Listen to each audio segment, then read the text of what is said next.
attached to the email that we send you, or scan the QR code on the screen. Please feel free to download the information to meet your needs.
Hello everyone, welcome and thank you for joining the TIGP Orientation. We would like to remind you that all the information we released today was uploaded to the student package folder. You can access the folder by the link attached to the email that we send you, or scan the QR code on the screen. Please feel free to download the information to meet your needs.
Hello, everyone. Welcome and thank you for joining the TIGP Orientation. Please take your seats and turn your phone on silence mode. Thank you for your cooperation. We would like to remind you that all the information we released today was uploaded to the Students Package folder. You can access the folder by the link attached to the email that we sent you, or scan the QR code on the screen. Please feel free to download the information to meet your needs.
Hello, everyone.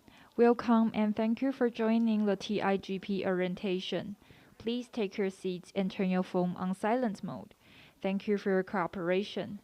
We'd like to remind you that all the information we released today was uploaded to the Students Package folder. You can access the folder by the link attached to the email that we sent you, or scan the QR code on the screen. Please feel free to download the information to meet your needs.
Hello everyone. Welcome and thank you for joining the TIGP Orientation. Please take your seats and turn your phone on silent mode. Thank you for your cooperation. We'd like to remind you that all the information we released today was uploaded to the student package folder. You can access the folder by the link attached to the email that we sent you, or scan the QR code on the screen. Please feel free to download the information to meet your needs.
Hello everyone. Welcome and thank you for joining the TIGP Orientation. Please take your seats and turn your phone on silent mode. Thank you for your cooperation. We'd like to remind you that all the information we released today was uploaded to the students package folder. You can access the folder by the link attached to the email that we sent you, or scan the QR code on the screen. Please feel free to download the information to meet your needs.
We are running a little bit late today. Please take your seats and turn your phone on silent mode.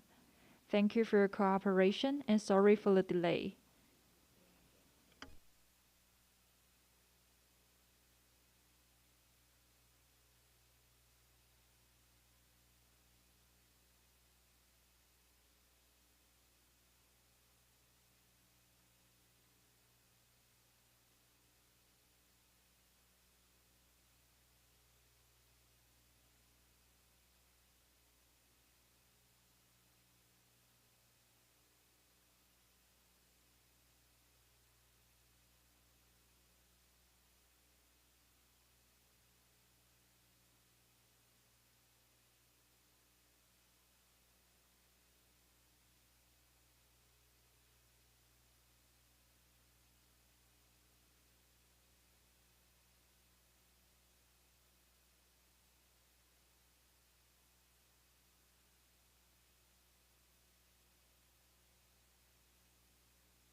Hello, everyone. Welcome and thank you for joining the TIGP Orientation. We are running a little bit late today. Please take your seats and turn your phone on silent mode. Thank you for your cooperation. We would like to remind you that all the information we released today was uploaded to the student's package folder. You can access the folder by the link attached to the email that we sent you, or scan the QR code on the screen. Please feel free to download the information to meet your needs.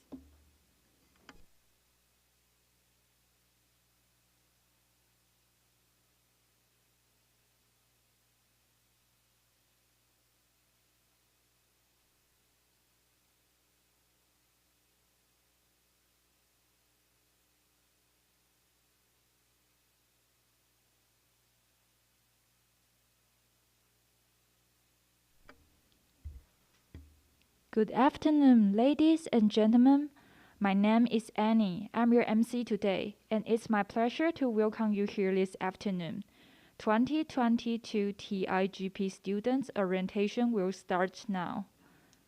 Let's take a quick glance at today's agenda. First, we will have Dr. Mong bring greetings on behalf of Academia Seneca. Second, Dr. Moses Lin will introduce TIGP Enrichment Courses, and Ms. Felicia New will introduce TIGP supports and regulations. Then TIGP counselor Ms. Dan Luo will give you an idea about mental health care in PhD and the prevention of sexual harassment. We also have Ms. Huang Yixuan here, who will share the ARC information with you. And that's not all. Our current student, Mr. Banlaku, will introduce the neighborhood. Finally, we will have two outstanding graduates, and they will share their experiences with you.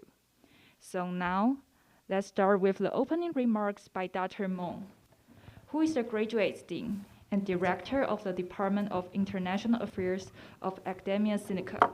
Let's welcome Dr. Mong.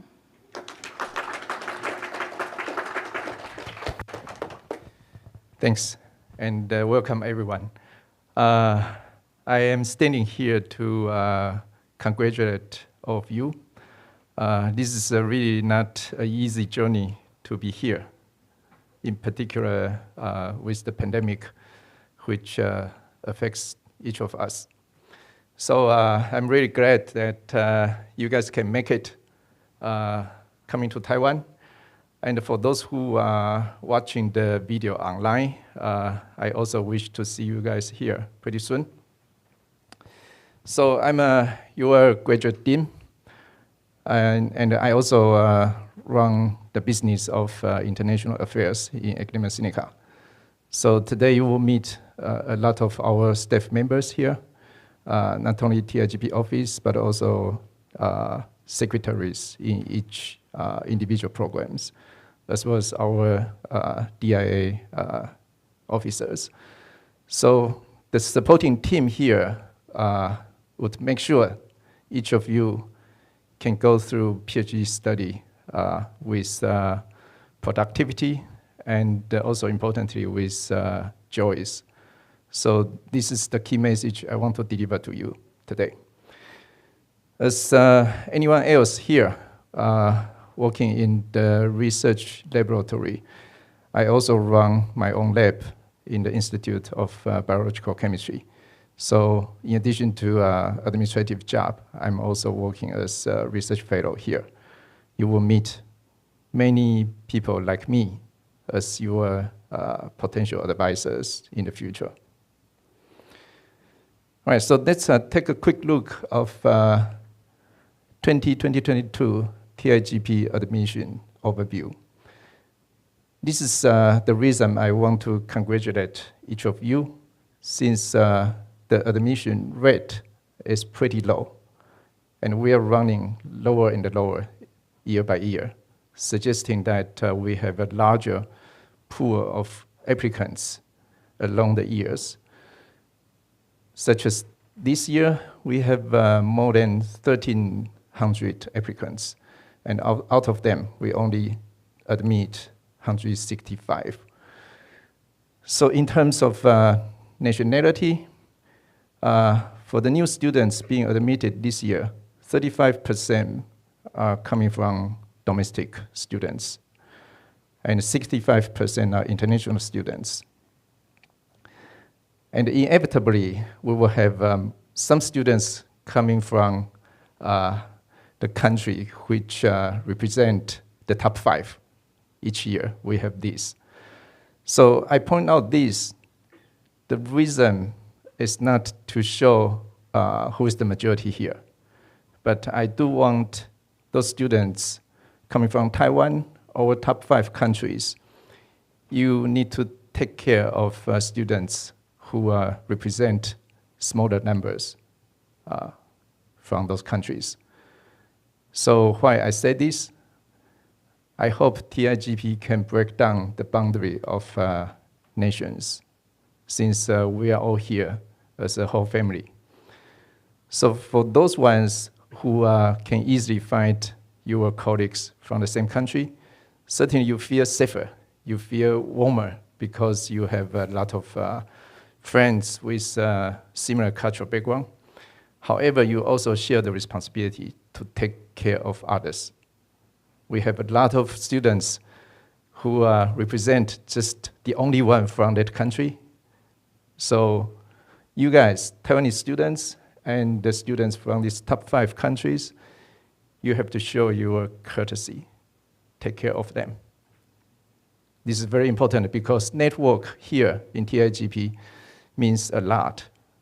If you don't build up your network here, within the next few years, you will be pretty lonely in the future journey as researchers, as professionals.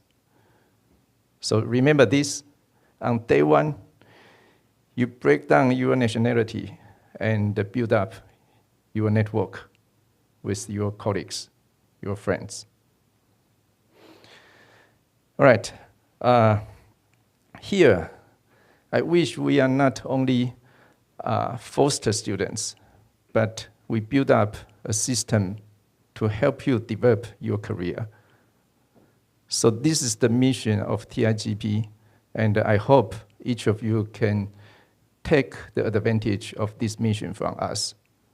So the journey for next few years, certainly you need to learn all the professional, specialized courses, trainings. But on top of that, we will give you other things. And those important things will be the key information we want to deliver to you today. The talks after me will be pretty much on the general things we can support you. So today, the program is very tight, but hopefully we focus on the career development and let you know what resources you can use from the campus here, so you don't just get training in your particular labs, your groups, but you have a grant support from this campus, from TIGP. All right, so in general, we have 13 completely different fields which compose the entire TIGP. So naturally, you will meet a lot of friends, colleagues, students, fellows who are training in different disciplines. So talk to them and learn things from each other. Again, this is what I pointed out. Network build-up is the key for PhD study. And we commit here to establish all English environment. So all your courses will be run by English. And in theory, your lab, your group should also use English to conduct daily communication. However, this is probably not perfect yet. So if you encounter something which give you the difficulty to communicate within your groups, within your courses, you can let us know, let TIGP office know. So we will resolve the problem as soon as possible. And each of you are enrolled in one of 10 partner universities in Taiwan, and these are top universities.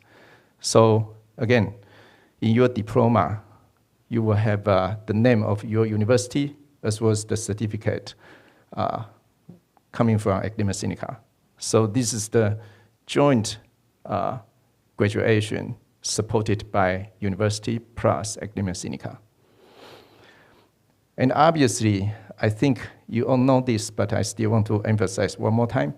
We have almost 1,000 faculty members here on campus of Academia Sinica. So you can easily identify the research which you are interested in from some of the faculty members on the campus here. On top of that, we also operate cutting-edge core facilities. You can imagine the most advanced core facility instruments around the world can be found here on campus. So all this would support your research, your professional training. And here you can see some numbers over almost 20 years. We run TIGP starting from 2002. Over the last 19 years, we already have 655 graduates and more than 2,000 papers being published by students. And 70% of graduates choose their career in a research field. And we also have 30% of them working in industry, including semiconductor sectors or pharma, biotechnology fields. So each of you would follow their footstep and gradually identify the best career for you. And these are some highlights of TIGP alumni. Those 4 people are very active and work with us to encourage the youngsters.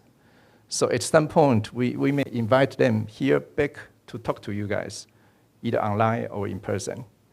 And they would share their experience with you and encourage you to move further, no matter how challenging it is. And at this moment, we also build up the alumni network. So when you graduate, we will recruit you to the network as well. So you can build up your relationship with your colleagues here and with your seniors as well in the future. And this will be a very important driving force to help you settle down your future career. And in terms of the support, to run a good graduate program, we need a lot of things to keep you living reasonably and make you worry-free. At the same time, we also create systems to be competitive. Additional support on top of the basis will be merit-based. Some highlights are shown here. Each of you would receive the stipend, monthly stipend. The number now is 3,400 Taiwanese dollars, 34,000 Taiwanese dollars. So this is the basis. On top of that, we also offer fellowships, which is, again, the merit-based fellowship. In general, after the second year, once you start to accumulate some research progress, you can talk to your program coordinator, your advisor, and if you feel that you are qualified enough, you can apply for the fellowship. And if you get it, your monthly stipend will be significantly increased.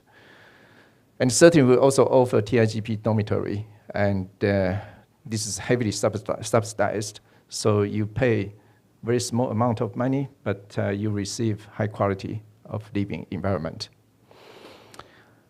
The other highlight I want to point out here is the TIGP traveling grant.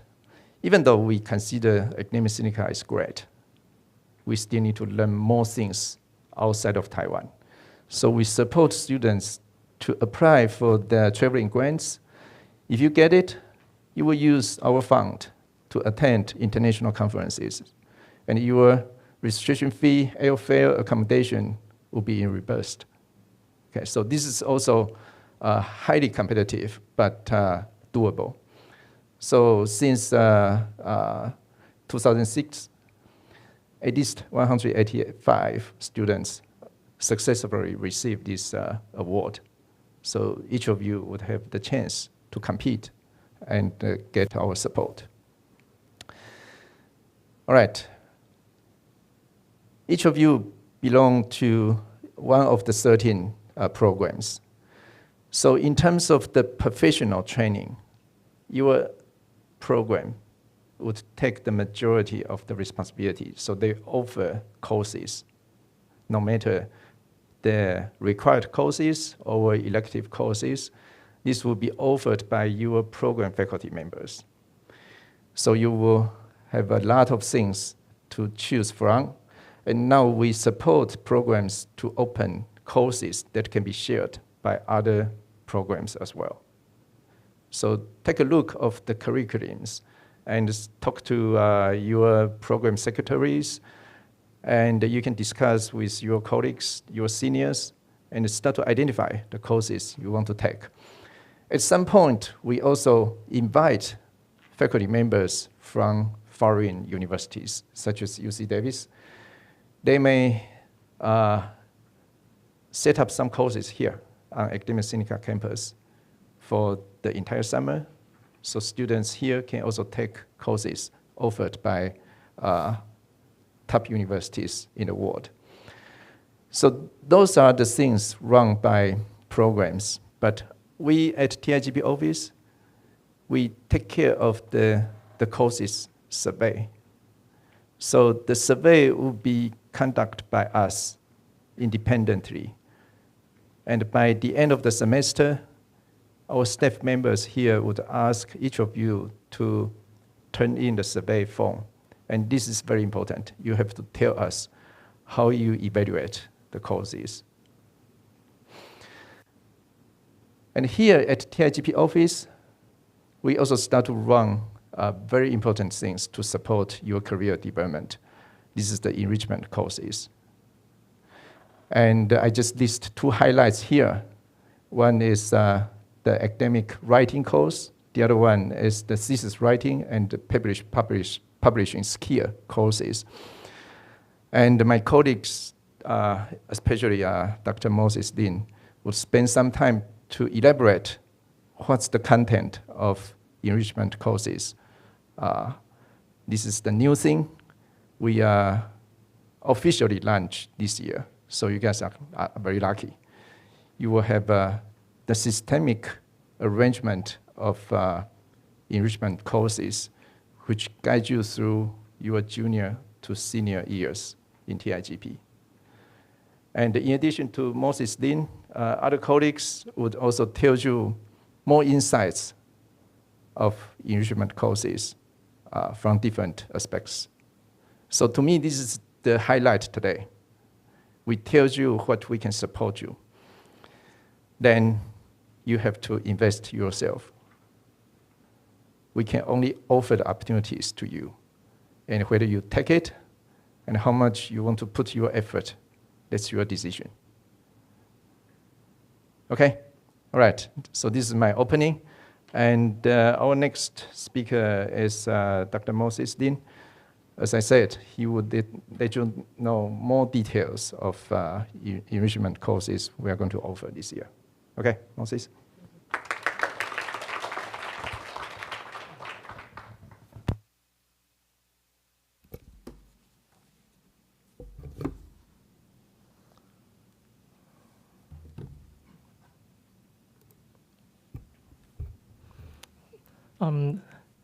Thank you, Dr. Mong, for your introduction.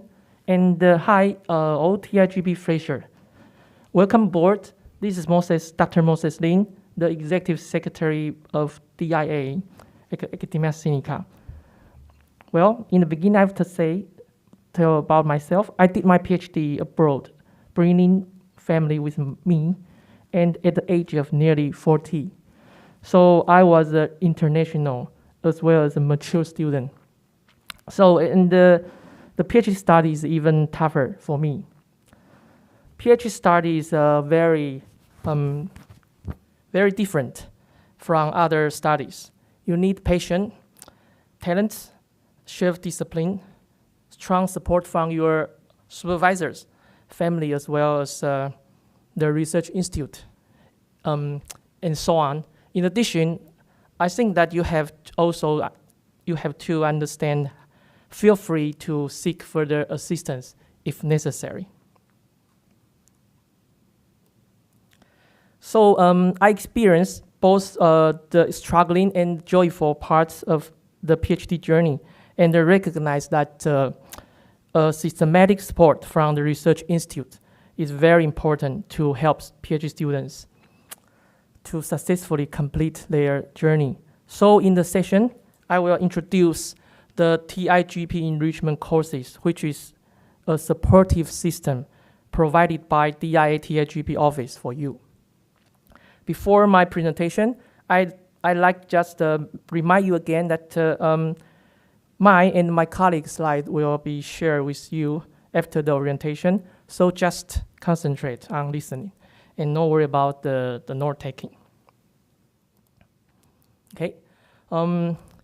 TIGP enrichment courses are launched by DIA TIGP office. Just mentioned as Director Mong say, this is the first year, so you are so lucky, which aim to provide the complementary support and different assistance from the courses or activities offered by your host program.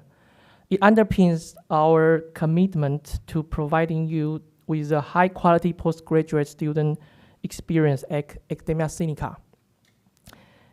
And many TIGP graduates have derived substantial benefit from the courses. Doctoral research is exciting and stimulating. In order to help you settle into research community, the TIGP enrichment courses provide a breadth of professional development training to enhance your skills, both for doctoral research and for personal development. Delivering this exciting training and the supportive activities, we collaborate with a wide network of academic staffs, professional service colleagues, employers, and other stakeholders.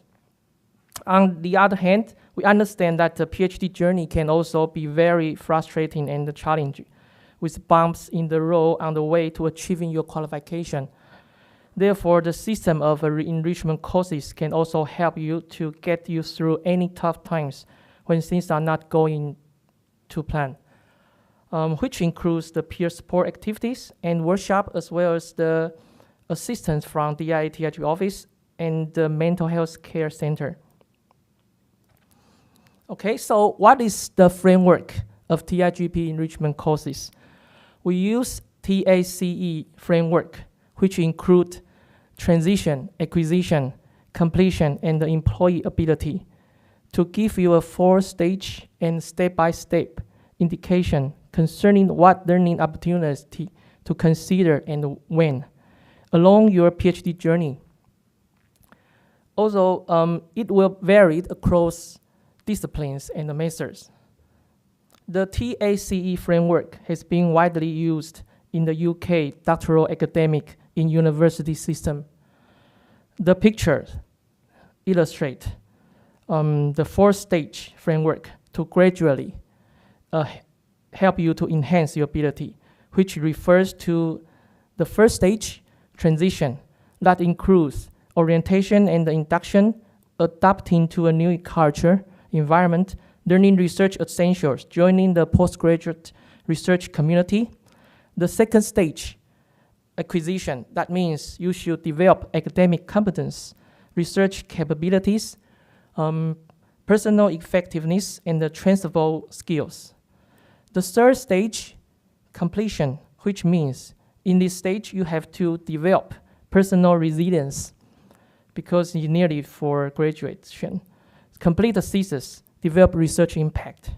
And the last final stage, employability, which means you should plan for the future, explore opportunities for career fruitment, and extend your network.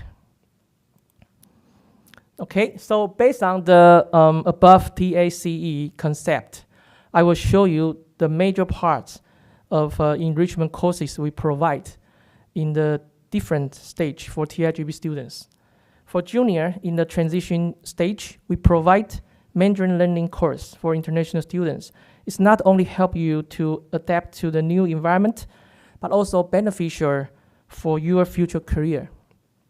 One of the alumni, he come to me and he's very happy. He say he got a job in the Hsinchu Science Park because of his fluent Mandarin language ability. So the next one is culture tour and exposure. And also we provide research ethics and laboratory safety courses. Acquisition, the second stage for junior and the middle stage students. We work with LTTC, which is the top language training and test center in Taiwan, to provide basic and advanced academic writing skill courses. We also offer oral communication skill courses that is co-organized with Enroll, which is the European Molecular Biology Organization, a leading science training and founding agency in Europe. There are regular education workshops as well, which functions are sharing various topics and tips for you to survive in your PhD study. In the competition stage for senior, getting published is essential with PhD students. So we work with Enroll again to offer advanced academic writing training. We also provide managing stress courses or workshop for you, because it's very important for you in this stage. So there will be stress relief workshop and stress management talk running regularly. Last stage, we consider about the employment for senior students as well. So we provide the essential related course for them, which include effective CV writing, business plan writing, and also the career development activities. There will be industry visit to biopark, startups company, and science park, and so on. We also invite Taiwanese government officials to introduce the latest foreign professional recruitment policy for people who are interested in working in Taiwan after graduation. Okay, so this is the timetable or the frequency for the courses activity I just mentioned. So some of them run on a regular basis. Some of them run on the specific day. Also, it includes all of the courses or activities that you need from the beginning to the end of your PhD journey. I just highlight the training and the educational workshop you have to bear in mind in the early stage, in your early stage journey. And my colleagues will give the details for the rest part of the following presentation. Mandarin learning, academic writing skill courses, they will run weekly during the semester time. Both research ethics, laboratory safety courses, they will happen in the beginning of the semester. Culture tour and exposure, they will be run on a regular basis. So, before the pandemic, every Dragon Boat Festival, my colleague will organize the teams to join the Dragon Boat competition. It's quite fun. Yes, that's just one example. Okay, and the ample training about oral communication skills or something about academic writing will be usually held in the beginning of summer vacation. In addition, we will organize a TIGP educational workshop on November 7th. So take that, put it in your diary. Inviting some experts to share their experience of doing PhD. So welcome to join us, grabbing the tips to prepare for your PhD. Okay, so that's the framework and the content of TIGP enrichment courses. I hope you can make the most of it and get the best experience out of Academia Seneca. And finally, complete your PhD successfully. Okay, I will give, that's it for my part. I will give the floor to the manager, Felicia, to carry on the following introduction. Thank you.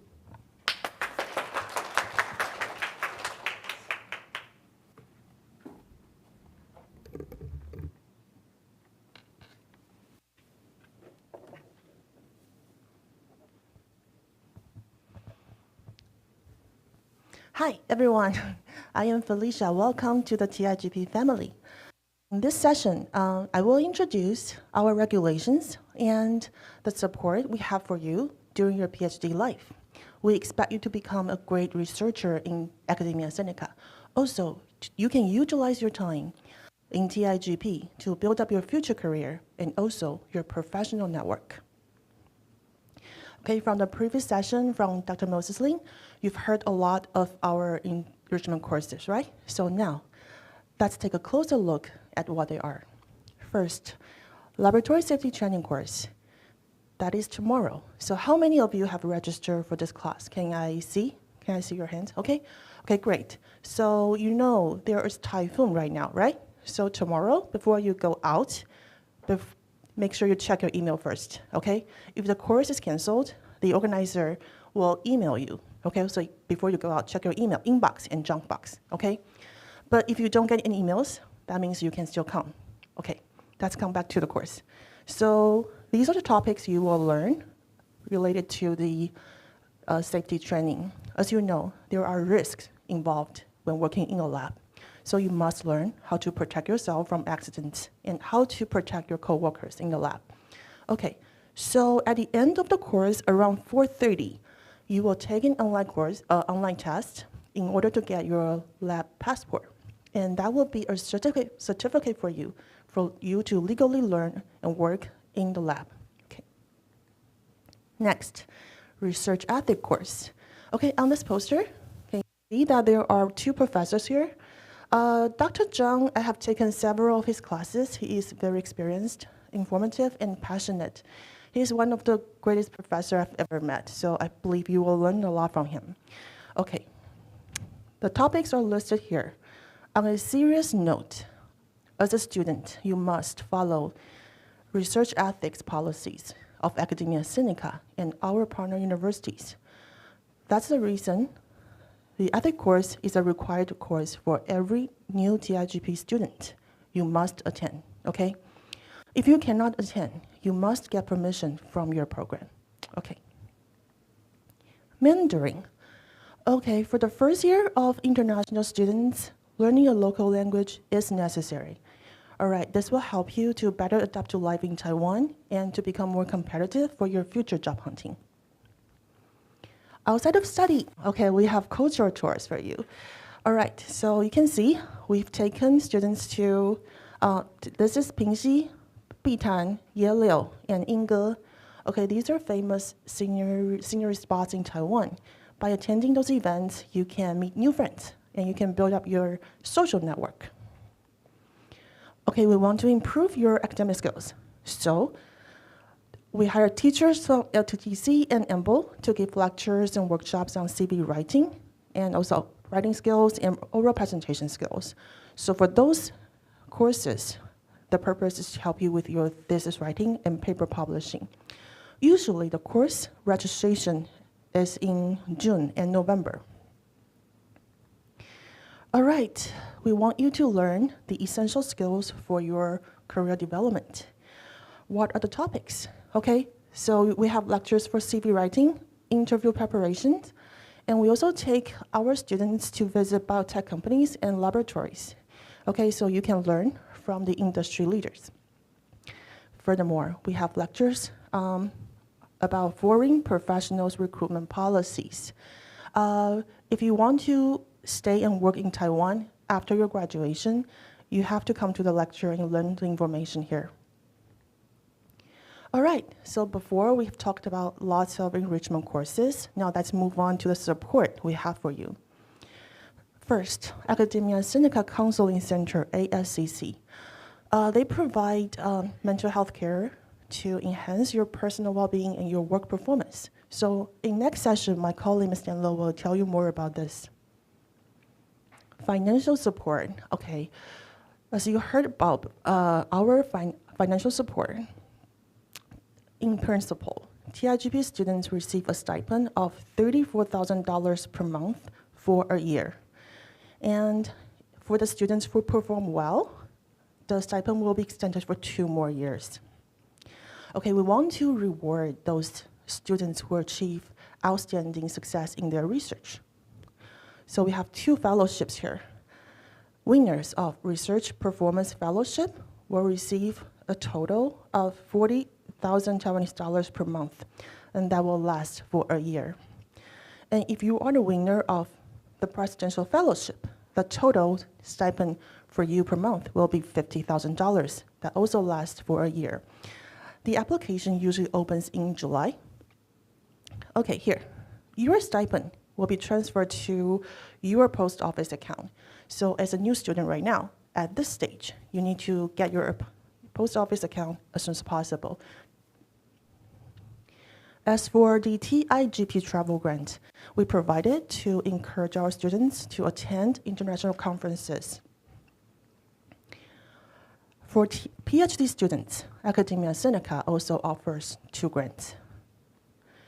One is for attending international conferences. The other is for short-term research collaboration fellowships. If you're interested, you can talk to your program. All right, after talking about the support, let's talk about the responsibilities and regulations. So the next few slides, you will see lots of regulations. All right. First, you can go to the TIGP website, click on current students to learn about the TIGP regulations.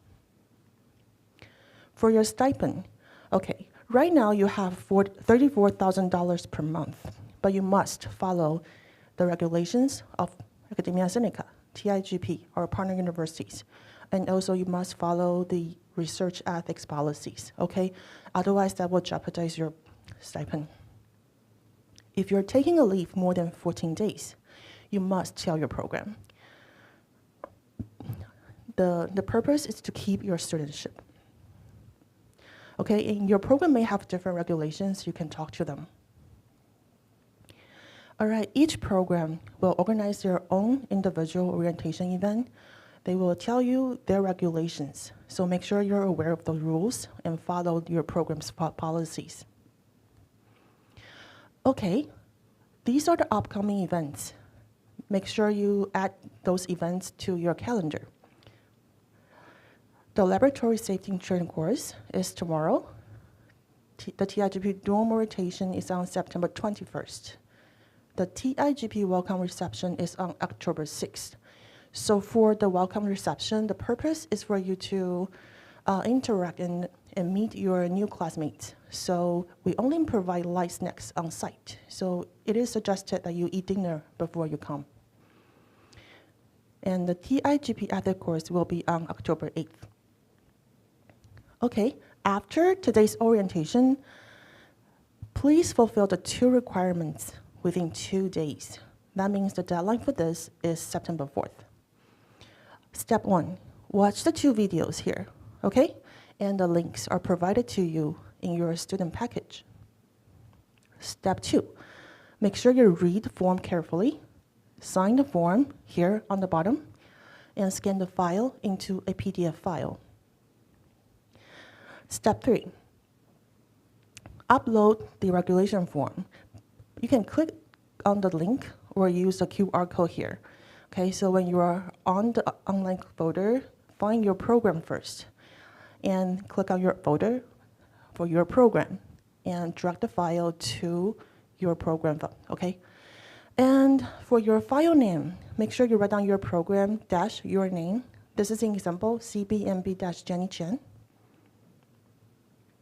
Okay, before we end this session, these are the team members of the DIA, the Department of International Affairs, and the TIGP office.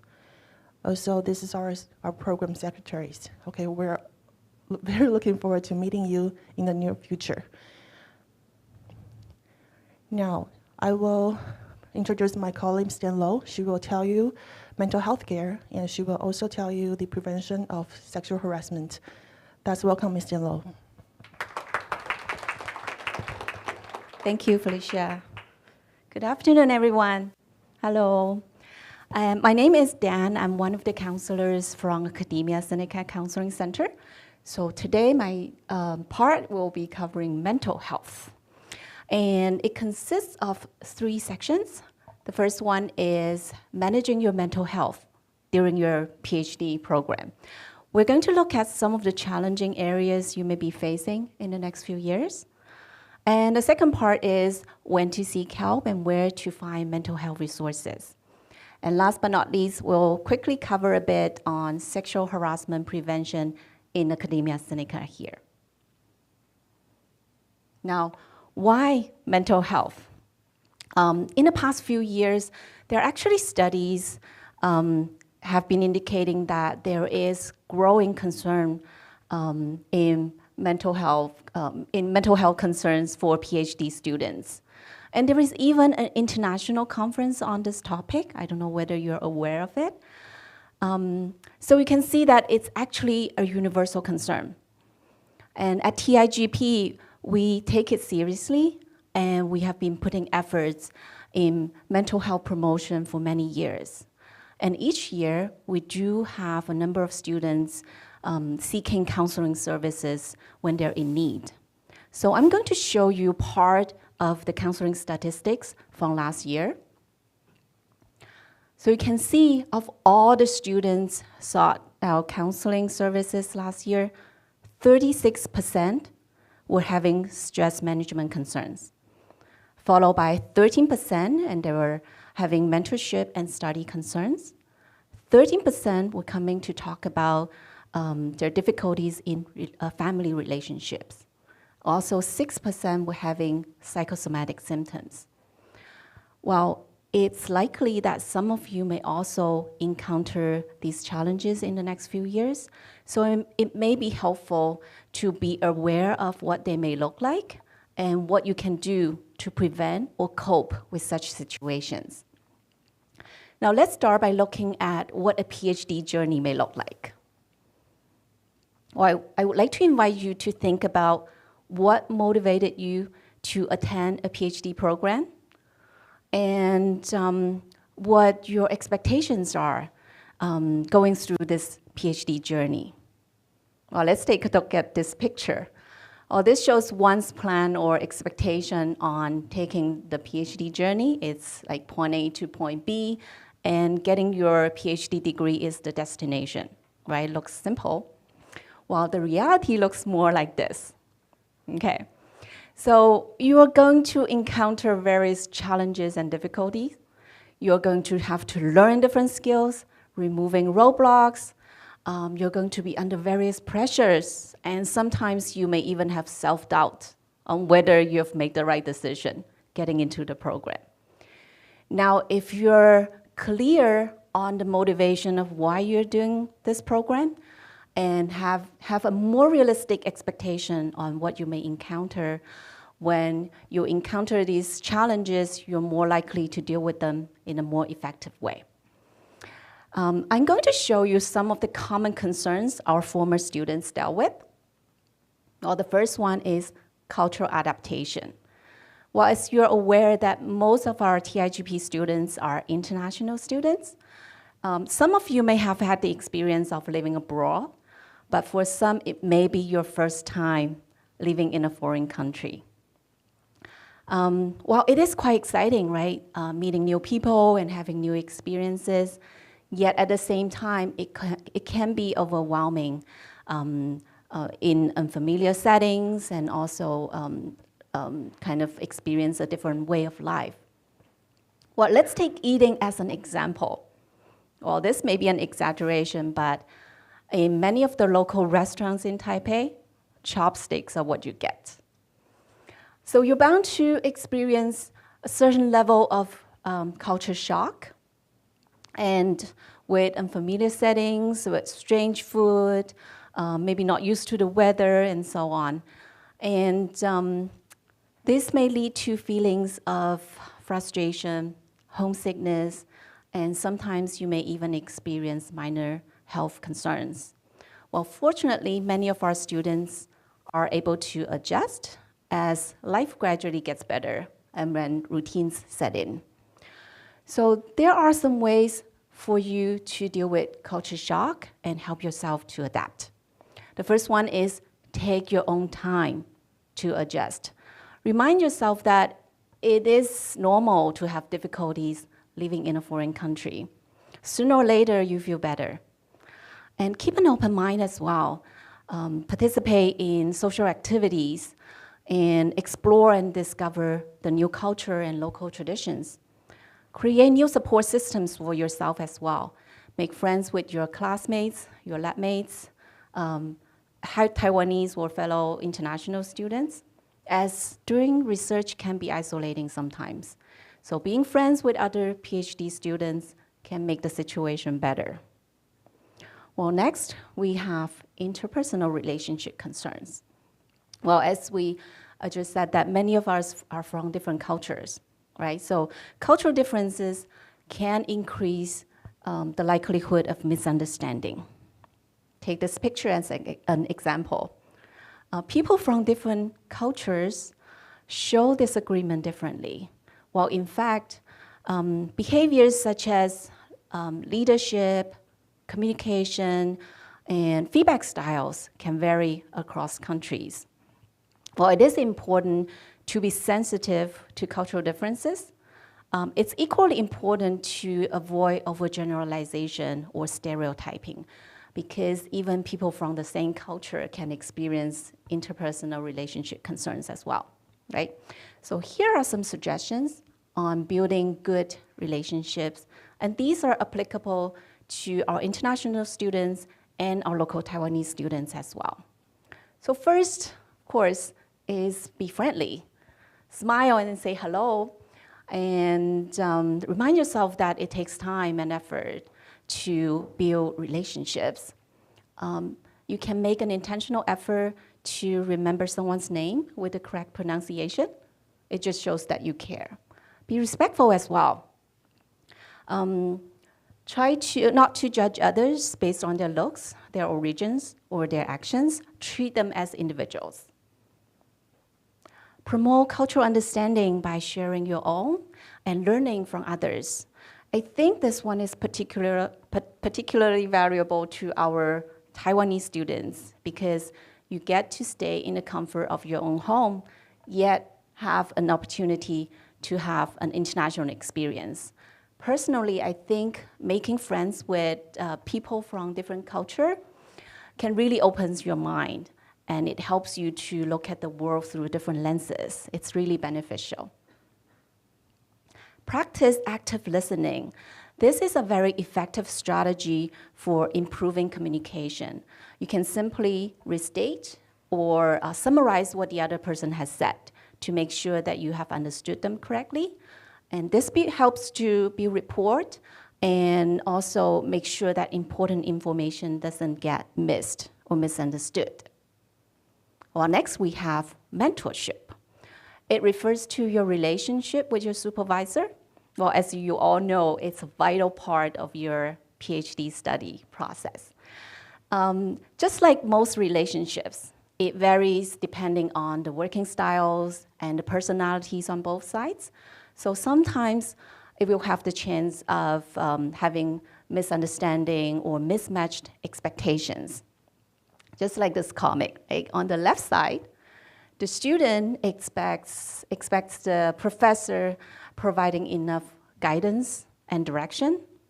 Yet on the right side, the professor expects the student to be working more independently.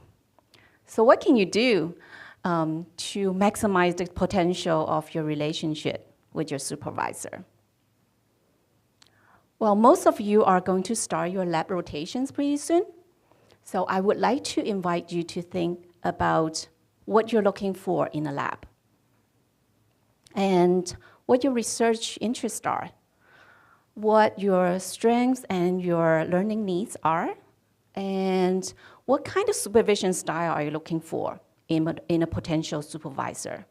Now, keeping these questions in mind will help you make good use of your lab rotations, as they are your opportunities to determine whether a lab or a PI is well suited to your needs. And once you have decided on a lab, work with your supervisor to come up with a supervision plan to keep your studies on track. And if you have any concerns, talk to your supervisor and communicate with them clearly and calmly. And if you find that something about your relationship is not working well, talk to them as soon as possible. Take initiatives. Well, even though your supervisor is there to assist you, but it's your responsibility to keep your studies on track. So when you have meetings, come prepared with notes, with questions, and with any concerns you may have. And last, we have work-life balance. This may not be one of your priorities, because I have had students telling me that, well, work is only my priority. I think that doing a PhD program is like running a marathon. Well, you don't want to get burnout early on in the race. You want to pace yourself and keep your physical and mental well-being at an optimal level. So let's take a look at this. It shows the flexibility of time management in academia. It is flexible that you can work anytime. However, if you're not careful, you may end up working all the time. All right, so if you do achieve some kind of work-life balance, it will help you maintain your personal well-being and help you survive your PhD. So let's take a look at some of the ways to maintain a balance. First, arrange your priority. We all know that, all of us have 24 hours a day, right? How you use your time is completely up to you. So you have to know what your priorities are and know when you're most productive. And second, examine your approach to work and life from time to time. Well, there may be times that you'll be feeling exhausted or simply just feeling negative towards your work. It happens sometimes. Now, these may be the time for you to ask yourself, are you devoting enough time to relaxing and recharging your batteries? Well, not battery of your phone, right? Batteries of your mental and physical well-being. And do you devote do you engage in a hobby, perhaps, to take your mind completely off your PhD project? Determine whether or not you're taking too little time to relax. And practice self-care as well. It doesn't really matter what you do. Some people like to go for a run, maybe biking. Some people like to listen to music or chill out with friends. Taking care of yourself is really an investment for yourself. So make sure that you take time each day to switch off from your work. And well, there may be times that you're not feeling so well. And when do you know that you may need additional support? Now, there are a few ways to assess yourself. First one is on your emotions. If you're feeling really low or feeling helpless with no good reason, or if you're seeing changes in extreme emotions, for example, if you're feeling overly excited or feeling extremely fearful of something. Cognition as well. For example, if you're having difficulty concentrating, and if you can't think clearly, or if you feel like you're losing control or losing touch with reality. You can also look at your behaviors. For example, well, especially with changes with your eating patterns, your sleeping patterns, changes in your quality of work, or if you find that you're not able to function well in your day-to-day life. Relationships is also an indicator. Say if you find yourself withdrawing from others, even with your best friends or family members. And if you find that you're not interested in social activities as you used to. So if you notice these concerns persist for over 2 weeks, and using your usual coping strategies don't work, or even some of them may even get worse as time goes on, it may be time for you to find some professional support. Now, where can you find these resources? Well, first is our Academia Seneca Counseling Center. We offer free counseling services to you all. And at Seneca, we also have an infirmary where you can consult with a doctor. There is a psychiatrist available to you. And if you're working more closely with a professor at your university, there is Student Counseling Center at your university campus that also offers free counseling service as well. Now, more on our Academia Seneca Counseling Center. You can scan the QR code to reach our website. We offer individual and group counseling. We have a consultation hotline that operates during office hours. We also conduct mental health promotion throughout the year. Also, we do psychological assessments.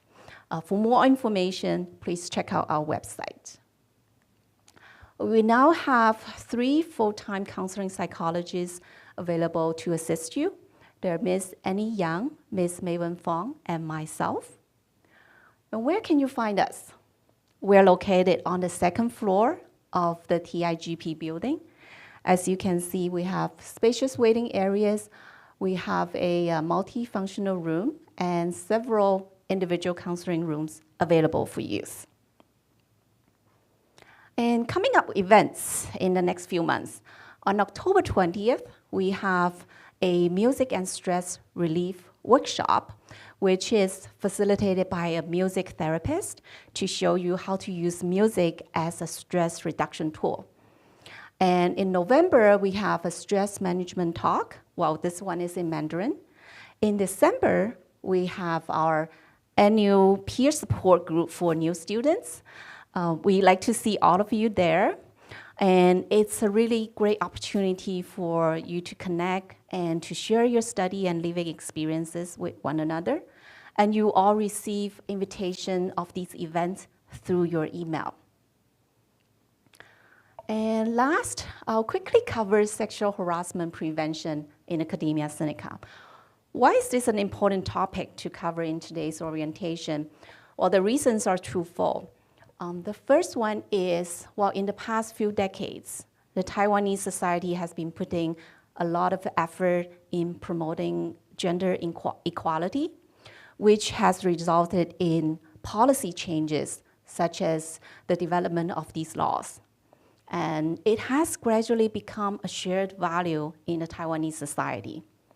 And secondly, what is considered sexual harassment is often unclear and inconsistent across cultures.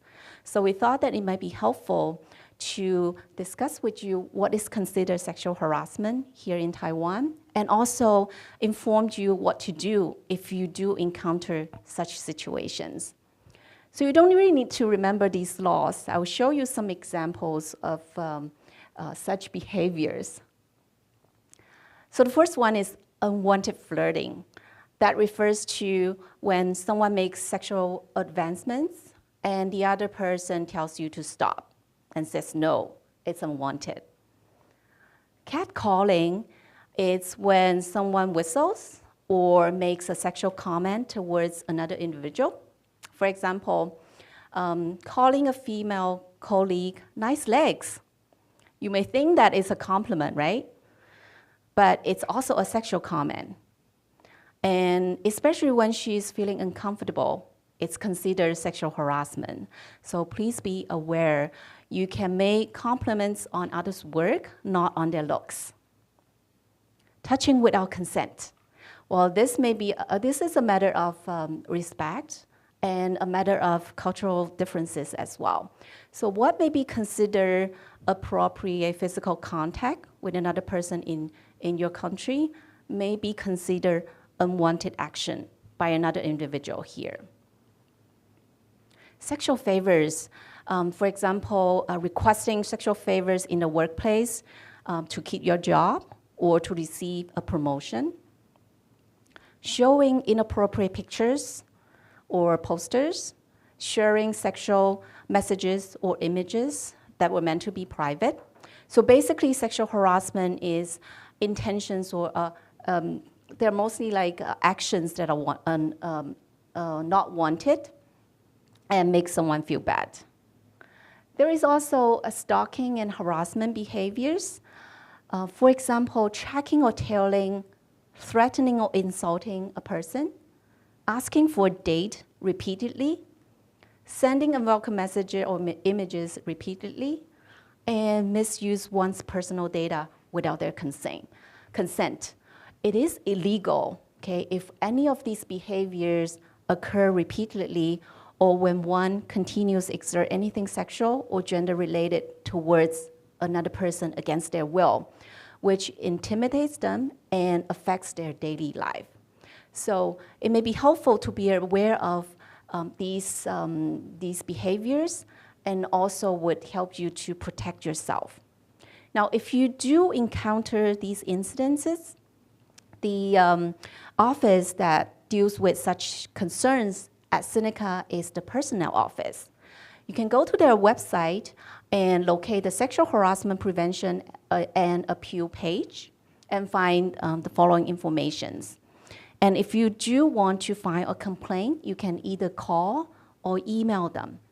Once a formal complaint is filed, it will initiate an investigation process. It will be investigated by the Sexual Harassment Complaint Handling and Investigation Committee. They'll go through a vigorous and confidential process to resolve your complaint. And that's all about my presentation today. To wrap up, I wanted to let you know that there is support available at TIGP, whether it's from our TIGP staff, your program assistants, and your classmates. We wish that you can be support for one another, your supervisor. And if you need, you can also come to counseling service, counseling center for services as well. And we wish you a great success at Academia Seneca. Thank you.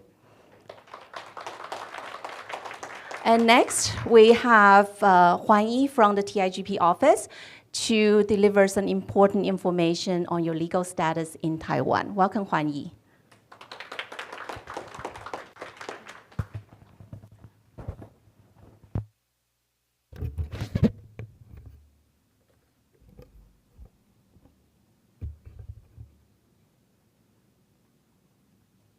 Okay, so test.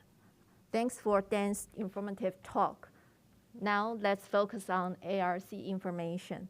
The first important thing that you need to deal with when you arrive in Taiwan. So in this session, we will also mention a little bit what you need to know about enrolling national health insurance. So my name is Huan Yi Xuan. Most of you might receive my email when you several times when you prepare to Taiwan.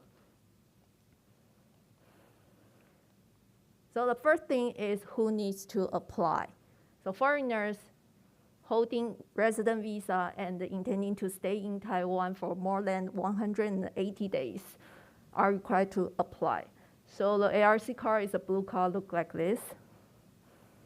The second one is why you need to apply. The reason why is to reside in Taiwan legally. So as mentioned in Dr. Ming and Dr. Moses Ding's talk, so a legal residency status not only relates to your current study in Taiwan, but also creates a promising future career and build a network's cornerstone. So the reason too is when you travel abroad. So the ARC card, such as attending an international conference. So the ARC card will help you to live and re-enter Taiwan multiple times. The reason 3 is to open a post office account for saving. So in Taiwan, in addition to delivering something, so the post office functions similarly to the bank in your country. So your monthly stipend will go to the post office account. Therefore, it is very important to open the account as soon as possible once you get the ARC card. The reason 4 is to enroll in national health insurance. So now we are focused a little bit on national health insurance. Every international student can enroll in the NHI system 6 months after you get your ARC card. During these six months, if you are out of Taiwan for less than 1 month, so such as 15 days here, so please be aware that the time that you can enroll in the NHI system will be postponed by counting the dates you are absent in Taiwan from here to here, okay? So, but if you are out of country for over 1 month, so it is very terrible because the clock that you can enroll in the NHI system will be recounted from the date you are back to Taiwan later to another 6 months here. So please make sure that you don't let this situation happen. So for the international student who already have national insurance card, please contact your program assistant. So he or she will help you to continuously enroll in the NHI system. So, okay, let's back to the ARC card. So when you need to apply the ARC card, so typically, so a resident visa holder need to apply the card within 15 days when you enter Taiwan. But due to the pandemic, so Taiwanese government regulates a quarantine rule, so a quarantine policy, so aka a compulsory hotel quarantine, so which is now for 7 days. So the Taiwanese government has extended for the ARC application for 14 days upon entering Taiwan, okay? So the document you need to prepare are quite standard. So just remember to prepare a photo with 60% big head in white background here. And you pay the application fee 1,000 NT dollars per year at a convenience store. So in Taiwan, in the big city, so there are tons of convenience stores here. So you will soon find that this 24-hour convenience store function quite comprehensively and makes your life much, much easier here. So where and how to apply the ARC card. So for all the students matters, such as the first application, annual extension, change information, or such as lost, stolen, damaged, so you use the online application system. Look like this, a lot of students here. Okay, so TIGP office also made a video to guide you how to use this online system. So you just go to TIGP website. So scroll it down and you will find a label called Visa and the ARC. Click this and it will redirect you to another website called Information for International Scholars here. And this website also offers several information about the campus life in Taiwan and the campus not campus life in Academia Sinica and the life in Taiwan. So you may spend a little bit time browsing it. So just click the ARC and scroll it down to the international student. You will find the video here. So please note, any change information needs to be updated within 15 days. One is your passport number, and the second is the address. So I assume most of you stay in the TIGP dorm for the first year. Please note that when you move out, so you need to use this online system to change your new address within 15 days. Otherwise, you will pay fine. So I believe you don't want this situation happen, okay? Okay, so thank you for your listening. So next, let's welcome Mr. Balaku, and who is a senior SCST student. And he will introduce the neighborhood of Academia Sinica, which includes the restaurants and the supermarket, transportation, especially the convenience store where you pay your ARC fee. So let's welcome Mr. Balaku. We need to spend a few minutes, a few seconds to switch the laptop for Mr. Balaku's presentation. Thank you for your patience.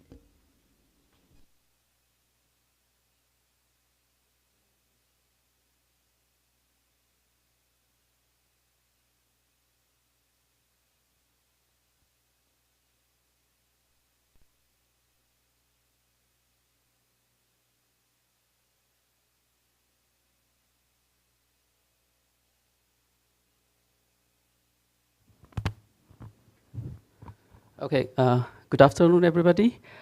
First of all, I would like to say welcome to Academia Sinica. And my name is Bamlaku. I'm from Ethiopia. And right now I'm a 5th year SSD program student. I hope this will be my last semester in the program as a student, and my last presentation sharing this kind of thing with the newcomers as a student. For the following few minutes, I will share with you, I will introduce you the neighborhood of Academia Sinica. And by no means, the list are not exclusive. Those I just pick my favorite places that I hope I knew earlier when I came to Taiwan, and that's why I decided to share you some information about those places. So I will introduce first, and then I will introduce to you restaurants, some shopping facilities, healthcare facilities, and as a hobby, if you pick exercise, physical exercise facilities, and finally, I will recommend you some app which are really useful in Taiwan. To begin with, as you already know, Taiwan is an island nation which have 13 counties, 6 special municipalities, and 3 cities. And if you don't know, these are also part of Taiwan administration. The Pinghu County, the Kinmen County, and the Matsu Island. These are also under the territory of the Taiwan government right now. And the rest, 10 are 10 of the counties, and the rest of these 6 special municipalities and 3 cities are in the main island of Taiwan. So we are found here in the capital of Taiwan, Taipei. And Taipei is enclosed with a new Taipei city, and by itself, it does have around 12 districts. So from these 12 districts, one is Nangang district, which Academia Sinica is situated here. And along this main road, Academia Sinica is here, and this is the general map of the Academia Sinica. Currently now we are here, and the main entrance is around here. And my institute, Institute of Chemistry, is here.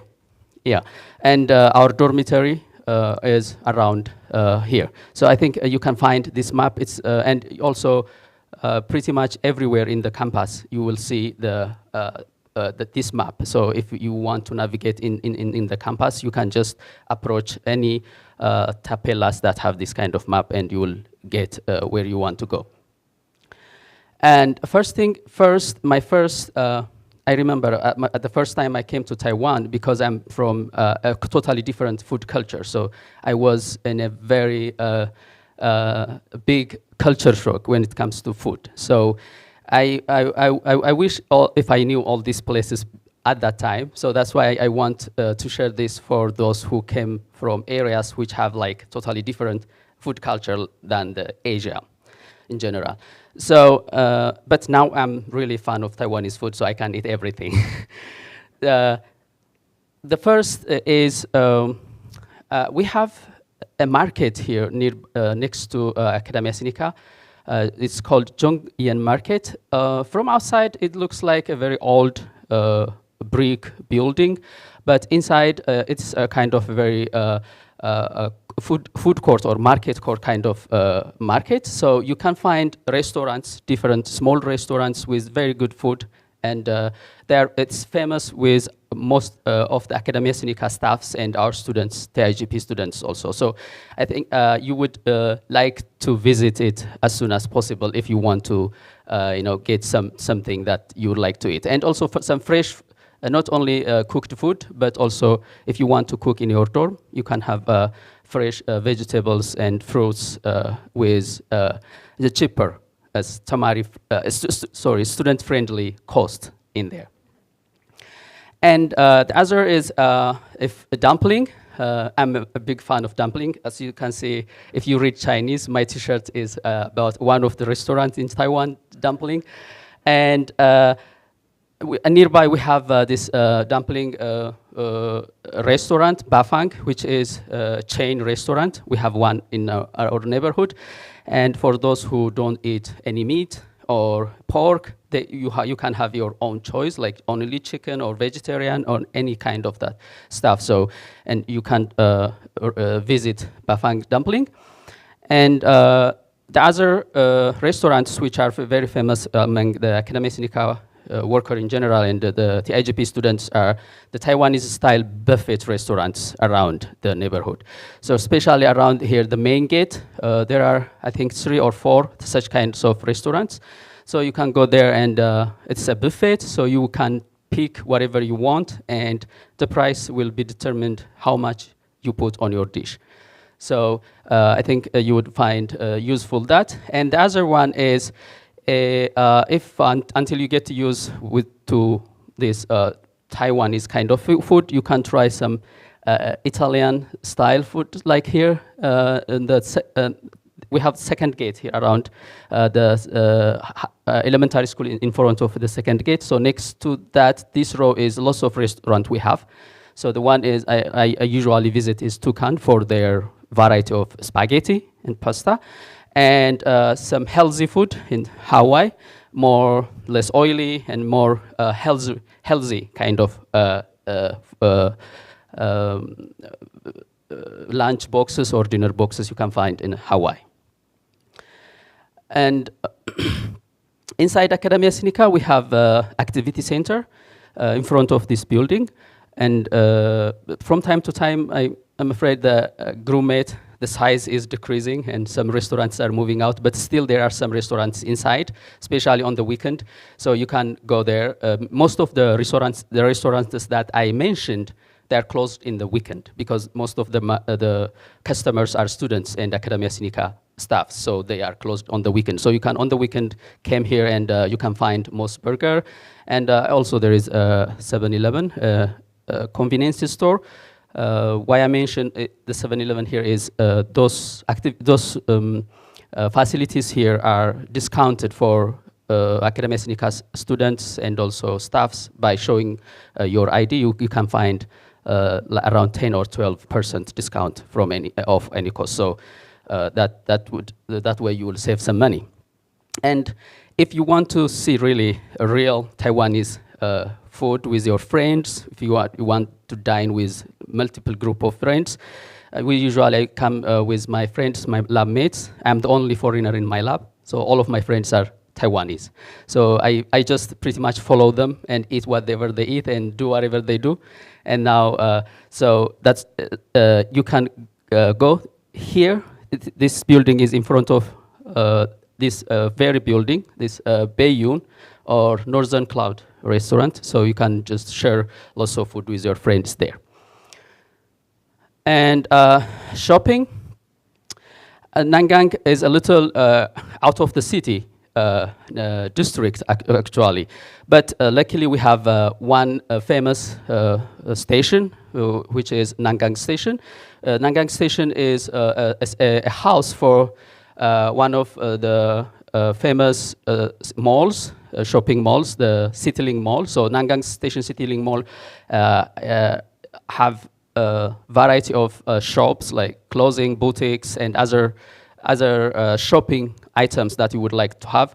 You can visit this the Citylink in here, especially the third, the shortest building here. These two are office and hotel, but this one is restaurants and boutiques and other shopping facilities. And also this Nangang Station is also a station for Taiwan High-Speed Rail, and Taiwan Railway Agency and Mass Rapid Transit or MRT, and also intercity bus, especially those which go to the northern, to Ilan and Hualien kind of buses you can catch from this station.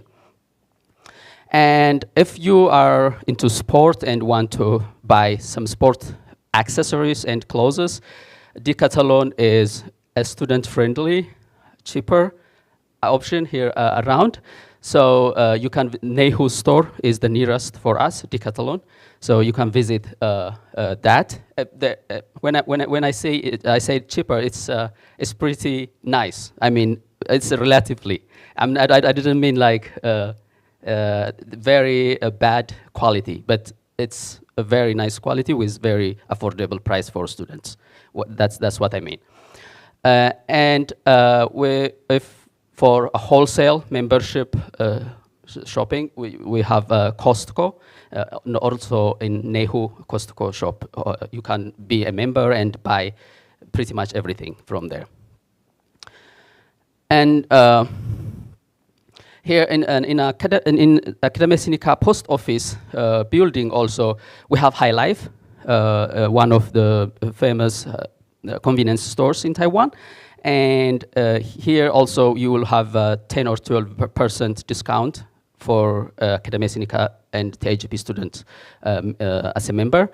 And on the second floor of the post office building, from behind, we have actually a shop, a kind of supermarket, between supermarket and a market. That kind of so for grocery shopping especially, you can find a lot of stuff there. I didn't know that the shop is there for a long time actually, because it doesn't have any sign and anything, but it's a very nice place to visit and to buy stuff. So on the second floor of the post office.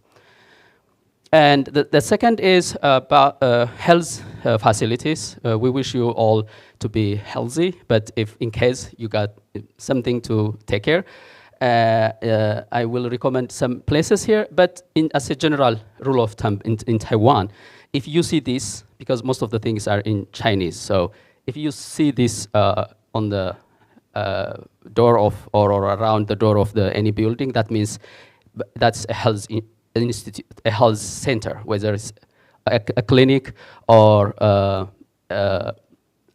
a pharmacy. So, or if you see this kind of things, that means pharmacy. So, I will. The first I recommend is Academia Sinica Infirmary room. Sorry, because she gave me a sign that I have only 2 minutes. So, let me be quick. So the first is this infirmary. It's situated. Sorry.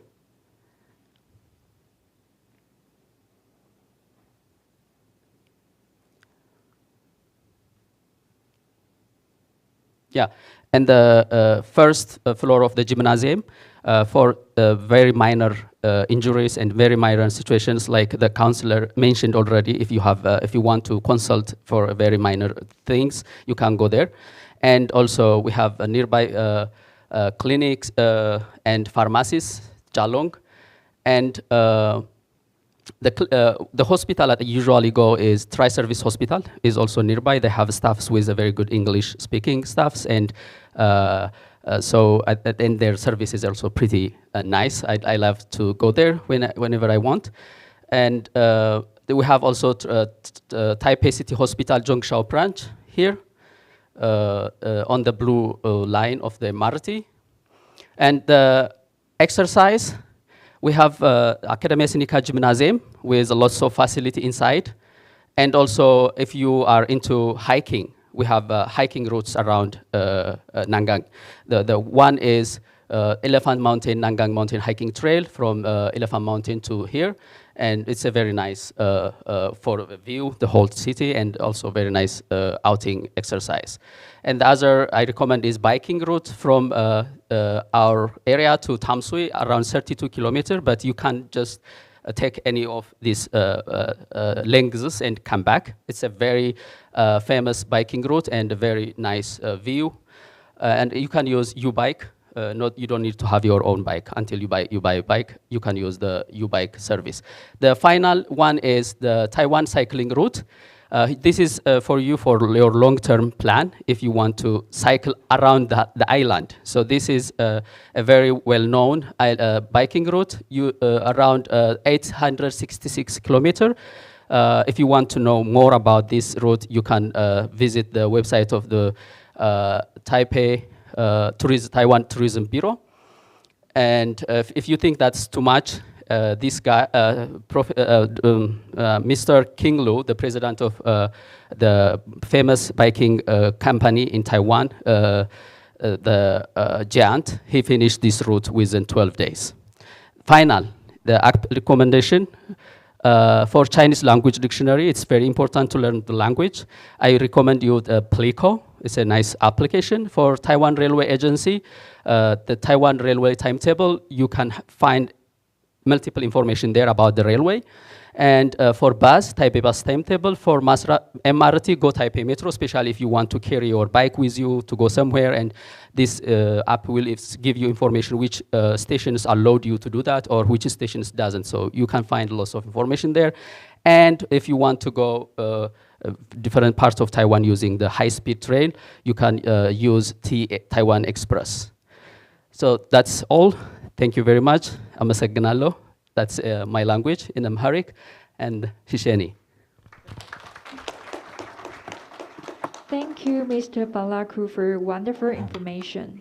This year, we invited our two TIGP outstanding graduates to share the experience with you. First, let's meet Dr. Fabri Bascoro. We need to spend a few minutes and a few seconds switching the laptop for the next presentation. Thank you for your patience.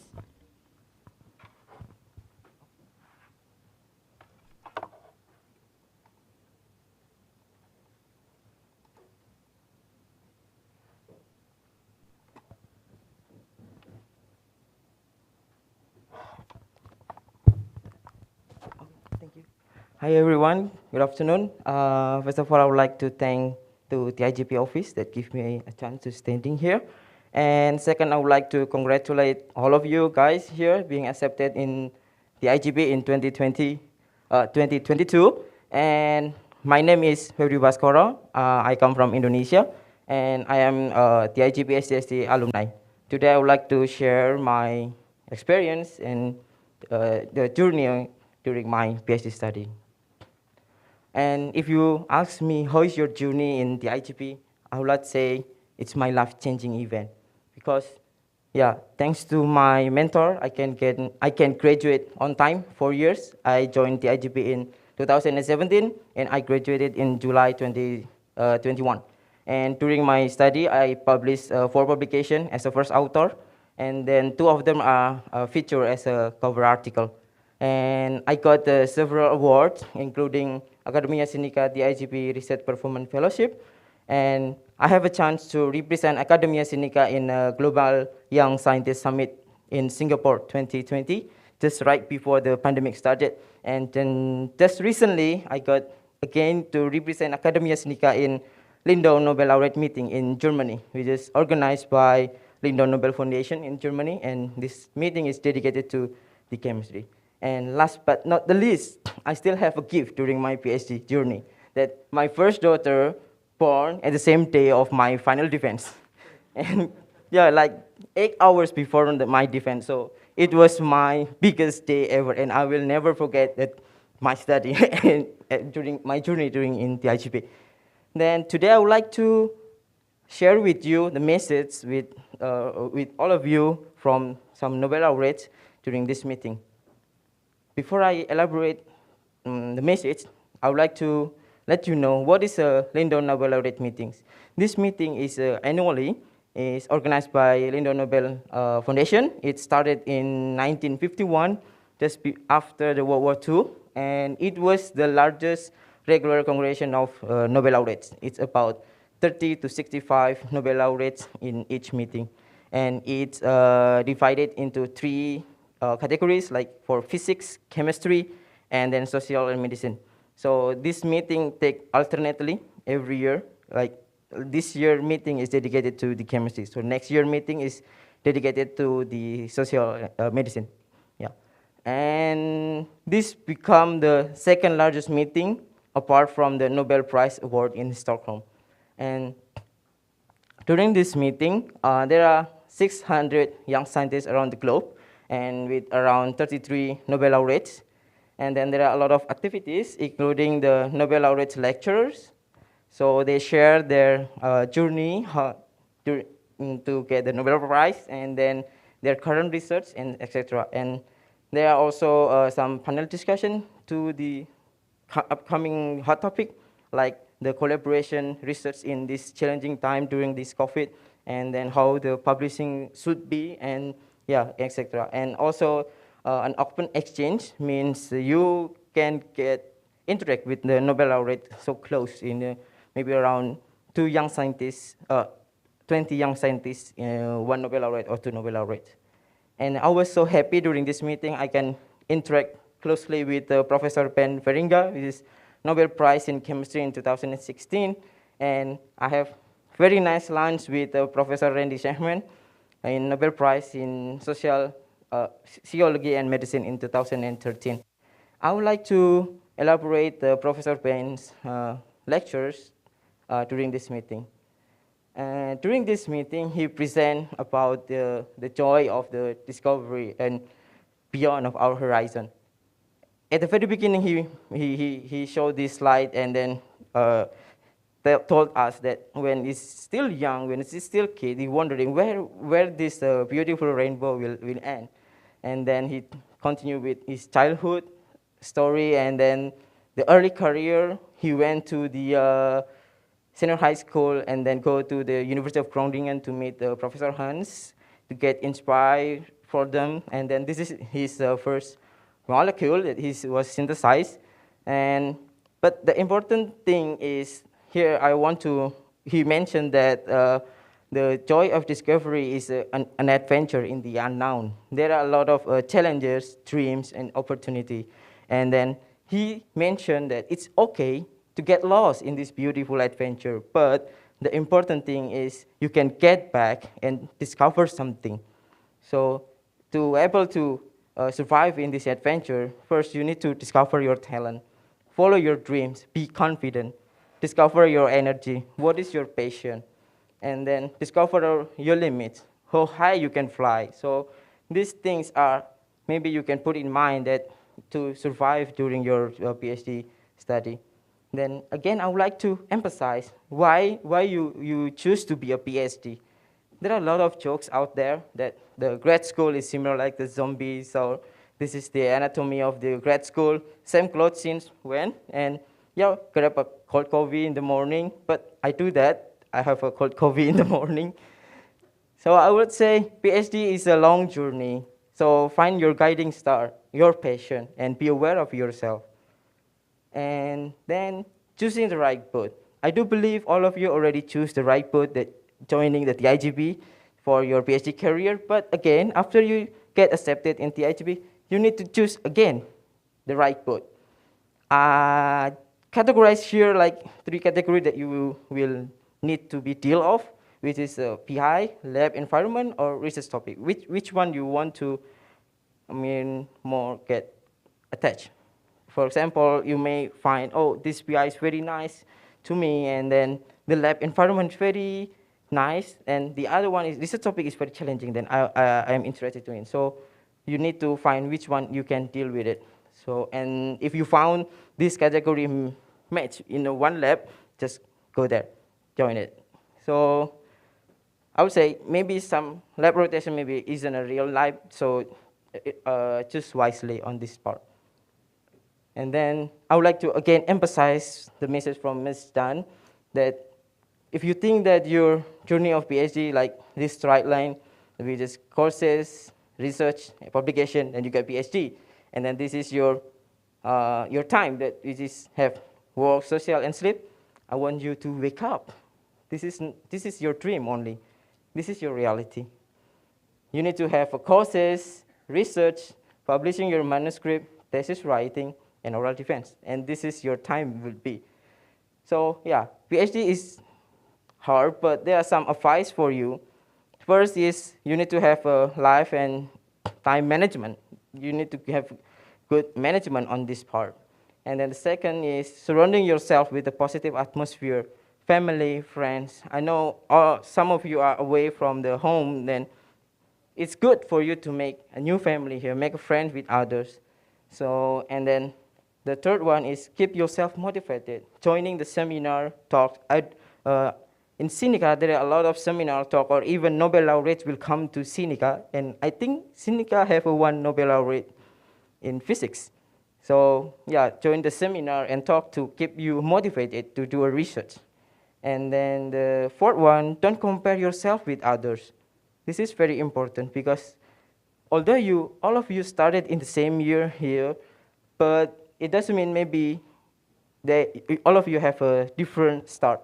So only focus on your track. Don't compare yourself with others, because once you compare, then you feel, oh, okay, my track may be not really good, so you will evenly got depressed and everything. So don't compare, just focus on yourself.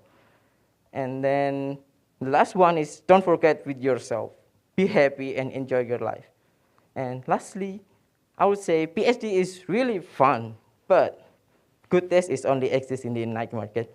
So always do at your best and let God do all the rest. Good luck for your journey, and hopefully all of you are succeeded and graduated as a PhD. Thank you. Thank you, Dr. Bascoro, for sharing your eye-opening experiences. Next, let's welcome our second outstanding graduate, Dr. Ming Chen Wong. Welcome, Dr. Wong.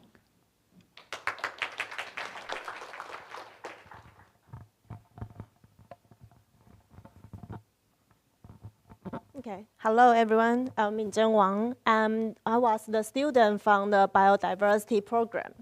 So today, I'm very grateful to be invited to this orientation to do something, to share the experience, my experience to you. But in the beginning, I would like to congratulate all of you guys to join the TIGP, this big family. Because I think to study PhD is not easy at all, but I promise you will have fun and improve yourself to the other level if you can just open your mind in the TIGP, this program. Okay, so in the beginning, I would like to introduce a little bit myself. I'm the physiologist, and I used the systematic biology to explore, to investigate how does a fish to regulate his physiological response under the environmental stress. And I just graduated last year. And I'm the postdoc researcher in the Marine Research Station in ICOP in the Seneca. So in the Seneca, the campus, the institute, not just only here. You saw in Taipei. There is the other research center in the other place, like in the island, in Green Island, or in the Yilan. And maybe one day in some special course, you can visit those research center. And I suggest you can join this course to go into this research center and learn something else from your field. Okay, and I will move to Israel to do the postdoc research next year. So actually, I don't think I'm the outstanding student at all, because I for example, I rarely get A+ from my course, and I didn't have like a nature or science or sales paper in my PhD life, but I have fun, and I feel I just enjoyed in the PhD life. So, following, I will share some tips to you and hope it will help you to enjoy your PhD. Just these 3 tips. First is listen and talk. I suggest you go to the talk, conference, or seminar as more as you can. Not just only those talk is close to your research. You can go to the talk which is not close to your research, because maybe it will inspire you, and maybe you will have more ideas from the talk. And the other thing is, because as a PhD student, we need to know more, we need to know a lot, and because we need to be creative and do something new. So except to read a lot of paper, you just go to the talk, and the speaker, either they will summarize, either they will show you something new from their data or from their field, or they will summarize the year's data from their lab, or just summarize the data research from their field to you. So it's just like someone reading a review paper to you. So go to the seminar, go to the talk, listen what people say is the quickest way to get some information. And the other thing, talk to the people in those situations. You can get a lot of a connection, just like the professor said or the other senior said, because in the PhD period, to get more connection is important. It might help your future career, or it might help your future collaborations. So just go talk to the people in those situations. If you have questions, just ask the people, or ask the speaker. If you have the interest on someone's research, just ask them or talk to them. So for example, I went to an international conference, and then I met my Israel host. So after asking some question and chatting, the host just asked me, "Oh, do you want to be the postdoc in my lab?" Then I said yes. Then I can go to the other place. So I got my future job. So listen and talk. Please just remember, and I suggest you go to a talk, seminar, or conference. Actually, I think the senior just mentioned in TIGP, in all the institute in the Seneca, they hold the seminar. And TIGP also arrange a lot of great talk.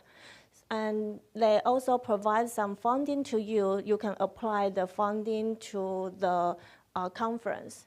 So maybe you can just get the chance, then go to the talk or the conference. Okay, the second, advisor. I suggest you to choose a suitable advisor. So please attention, I use a suitable, not good advisor, because actually good researcher is everywhere in Seneca or in your program, but the suitable maybe you are a little bit difficult to find a suitable one. This is an example my mentor told me. if you want to get married, you will marry with a person who is suitable for you. You won't be just because he is handsome or she is beautiful or rich, then you marry them, right? So find a suitable person. My suggestion is find a person you can talk to them. You can talk to him or her easily. You can share the idea or discuss some problem with them easily. Because I think to everyone, you rather to talk to the person you will smile at her or him after the disagreement, right? You won't want to just face with the person. You don't want to talk to him anymore after the fighting, right? But our advisor will stay with us for 3 to 5 years. That is not 3 or 5 days. So it's a long period. So please just choose a good, suitable advisor that will help you to cope with or face your PhD life. Then the third, mentor. I think everyone need a mentor. Everyone need a mentor in their PhD life. This mentor could be the classmates, friends, family, or any professor, any researcher in the Seneca or in your research life. Because just like the senior said, we will have some times because we will have some problem in our research life. So we will need someone to pull us out from the dark, or we will need someone to tell us you made a mistake, you need to do something right. Or we just need someone to cheer we up when we are upset. It will be easy to be upset if you cannot do the experiment, or if you have something wrong, or you just fight with the advisor, or break up with the girlfriend or boyfriend. So we will have a lot of problems in our PhD life. So go find a mentor who you can talk, who you can make you feel relaxed.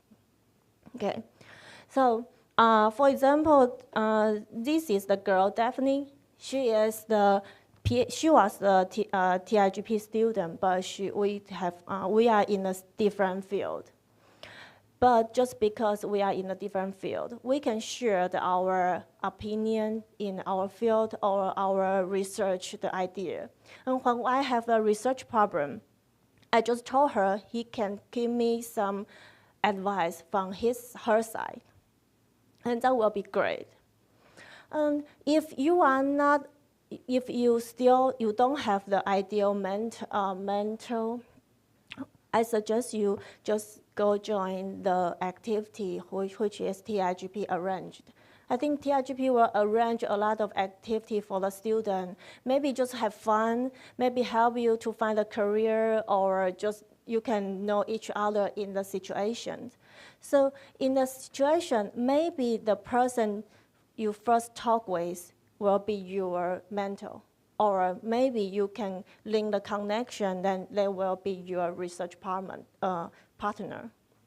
So this is all my suggestion, and I hope you will have a very great PhD life. Thank you. Thank you, Dr. Wong. Thanks for sharing this informative experience. This session is coming to an end. As a last reminder, please access the Students Package folder, which link was attached to the email we sent you. Then download the regulation form and the video links. We need every new student to watch these 2 videos and also sign your TIGP program students regulation form and upload it to the online folder. Please complete these 2 things within 2 days after the orientation. If you have any questions, please send an email to the TIGP office. The email address is tigp@get.seneca.edu.tw. We'll collect the questions and reply to you all. We have come to the end of today's session. For the students who are watching the YouTube live stream, thank you for your participation and viewing. Goodbye, everyone. Okay, hello everyone. It's a group photo time. So we need to take a few